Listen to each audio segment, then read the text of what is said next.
Hello everyone, स्वागत है आपका अपनी इन क्लासेस में। तो आज हम ठोस अवस्था पढ़ेंगे। ठोस अवस्था के बारे में हम व्हाट इज़ ठोस, ठोस क्या है, अक्रिस्टलीय ठोस और क्रिस्टलीय ठोस में अंतर और दोनों की डेफिनेशन के बारे में पढ़ चुके हैं। तो आज की अपनी इस वीडियो में हम पढ़ेंगे क्रिस्टलीय ठोस पदार्थों का वर्गीकरण। ठीक है, तो बात करेंगे हम क्रिस्टलीय ठोस पदार्थों का वर्गीकरण। ठीक है, वर्गीकरण। ठीक, तो क्रिस्टलीय ठोस पदार्थों के मध्य जो अवयवी कण होते हैं उनके मध्य जो आकर्षण बल कार्य करता है उसके आधार पर क्रिस्टलीय ठोस पदार्थों को निम्नलिखित भागों में बांटा गया। यानी कि क्रिस्टलीय ठोस पदार्थों में अवयवी कणों के मध्य आकर्षण बलों के आधार पर वर्गीकरण किया गया। ठीक, यानी जो क्रिस्टलीय ठोस पदार्थ होते थे उनमें जो अवयवी कण होते थे और अवयवी कणों के मध्य जो आकर्षण बल कार्य करता है उसके आधार पर क्रिस्टलीय ठोस पदार्थों को निम्नलिखित भागों में बांटा गया। ठीक, पहला भाग क्या है? पहला है हमारा आणविक ठोस। पहला है हमारा आणविक ठोस। तो पढ़ेंगे, पहला प्रकार है आणविक ठोस। इसको इंग्लिश में बोलते हैं हम मॉलिक्यूलर सॉलिड। ठीक, तो इस प्रकार के सीधा डायरेक्ट लिखते हैं। तो इस प्रकार के ठोस पदार्थों के जो अवयवी कण होते हैं वो होते हैं अणु। तो इस प्रकार के ठोस प्रकार के जो अवयवी कण होते हैं वो होते हैं अणु। ठीक, इस तरह से लिख देते हैं।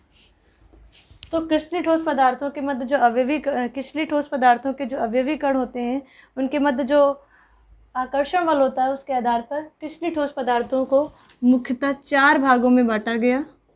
कितने भागों में बांटा गया? 4 भागों में बांटा गया।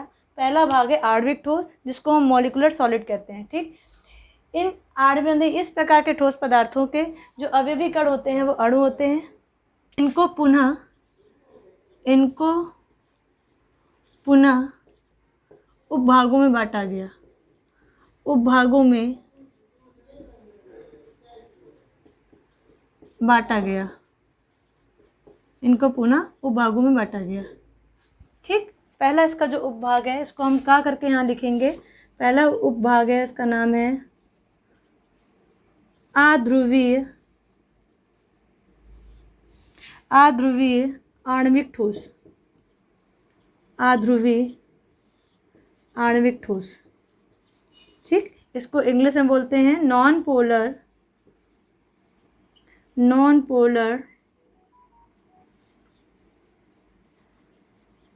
Molecular solid. दोनों टर्म्स आपको आने चाहिए। ठीक, तो आणविक ठोस जो हमने पढ़ा, जो ये अध्रुवीय आणविक ठोस होते हैं, यानी इस प्रकार के ठोस पदार्थों के जो अवयवी कण होते हैं वो अध्रुवीय सहसंयोजक अणु होते हैं, जिनके मध्य जो लंदन फोर्स होता है, यानी कि डिस्पर्शन या परिक्षेपण जो ठोस होता है वो आकर्षण बल का कार्य करता है। इस प्रकार के ठोस पदार्थ जो होते हैं वो मुलायम होते हैं, इनके गलनांक जो होते हैं वो निम्न होते हैं और ये विद्युत के कुचालक होते हैं। ठीक है, तो लिखेंगे डेफिनेशन इसकी। ठीक है, तो लिखेंगे कि इस प्रकार के, शॉर्ट में लिखेंगे, इस प्रकार के ठोस पदार्थों के जो अवयवी कण होते हैं, अवयवी कण वो होते हैं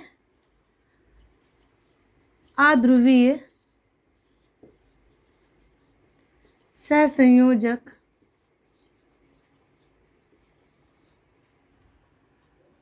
अणु। इस प्रकार के ठोस पदार्थों के जो अवयवी कण होते हैं ये अध्रुवीय सहसंयोजक अणु। इस जो अध्रुवीय आणविक ठोस होते हैं, तो इस प्रकार के ठोस पदार्थों के जो अवयवी कण होते हैं वो अध्रुवीय सहसंयोजक अणु होते हैं। इनके मध्य जो परिक्षेपण इनके मध्य इनके मध्य एक बल काम करता है, वो होता है परिक्षेपण, परिक्षेपण बल, या इसको हम बोलते हैं, दूसरा नाम इसका होता है लंदन बल। तो इन अणुओं के मध्य जो परिक्षेपण बल या लंदन बल होता है, ये अंतराअणुक आकर्षण बल का कार्य करता है, आकर्षण बल का कार्य करता है। इनके जो गलनांक होते हैं, इनके गलनांक निम्न होते हैं, यानी कि कम होते हैं, ठीक है। और क्या बोले लेंगे कि ये विद्युत के चालकता देखेंगे, इसकी चालकता। तो ये विद्युत के क्या होते हैं, विद्युत के कुचालक होते हैं। उदाहरण लिखेंगे तो इसका उदाहरण होगा, यहाँ लिख लेते हैं, इसका उदाहरण होगा आयोडीन।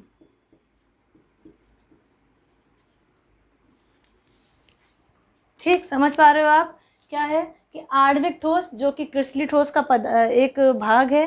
तो क्रिस्टलीय ठोस पदार्थों के जो अवयवी कण होते हैं वो होते हैं हमारे अणु, ठीक है। इनको पुनः उपभागों में बांटा गया। पहला उपभाग जो है उसे बोलते हैं अध्रुवी आणविक ठोस, इसको नॉन पोलर मॉलिक्यूलर सॉलिड कहते हैं। इस प्रकार के ठोस पदार्थ, आपको अगर डेफिनेशन पूछी जाएगी तो आप क्या लिखोगे कि इस प्रकार के ठोस पदार्थों के जो अवयवी कण होते हैं वो अध्रुवी सह संयोजक अणु होते हैं। इनके मध्य एक प्रकार का जो परिक्षेपण बल या लंदन बल काम करता है, ये अंतराणुक आकर्षण बल का कार्य करता है। इनके जो गलनांक होते हैं वो कम होते हैं या निम्न होते हैं, ये विद्युत के कुचालक होते हैं। और इस प्रकार के ठोस पदार्थों का जो उदाहरण होता है वो होता है आयोडीन। ठीक, समझ में आ गया।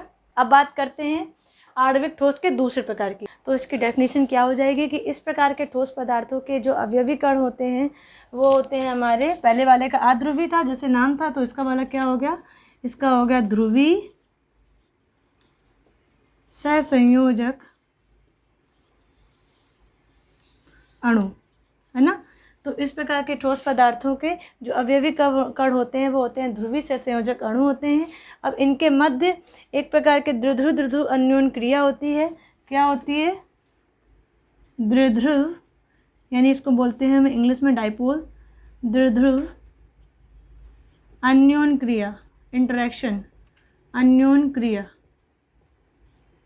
ठीक है।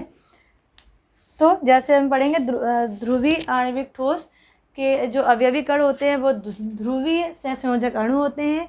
इनके मध्य द्विध्रुव अन्योन क्रिया से उत्पन्न जो आकर्षण बल होता है, जो उत्पन्न जो आकर्षण बल होता है वो अंतराणुक आकर्षण बल का कार्य करता है। ठीक, इसके भी गलनांक जो है वो निम्न होते हैं या कह सकते हैं कम होते हैं।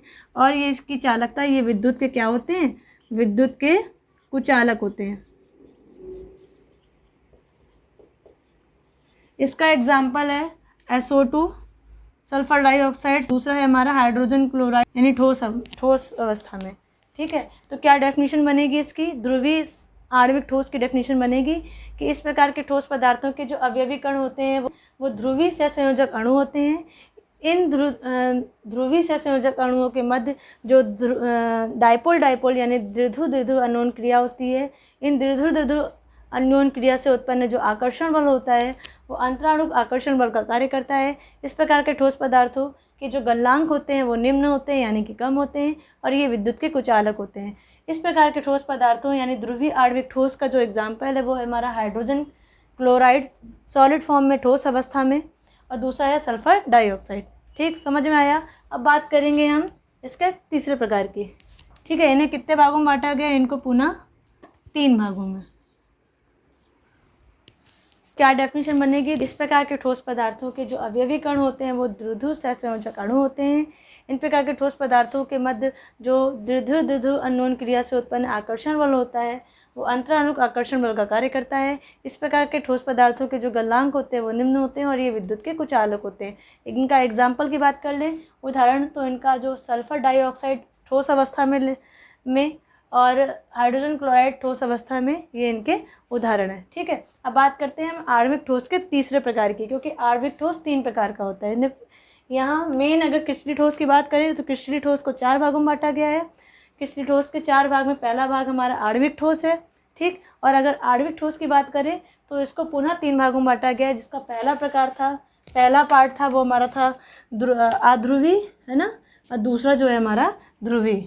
ठीक, चलिए ठीक है, बात करते हैं हम अपने तीसरे प्रकार की, आणविक ठोस के तीसरे प्रकार की। तो आणविक ठोस का तीसरा प्रकार जो है उसका नाम है हाइड्रोजन आबंधित आणविक ठोस।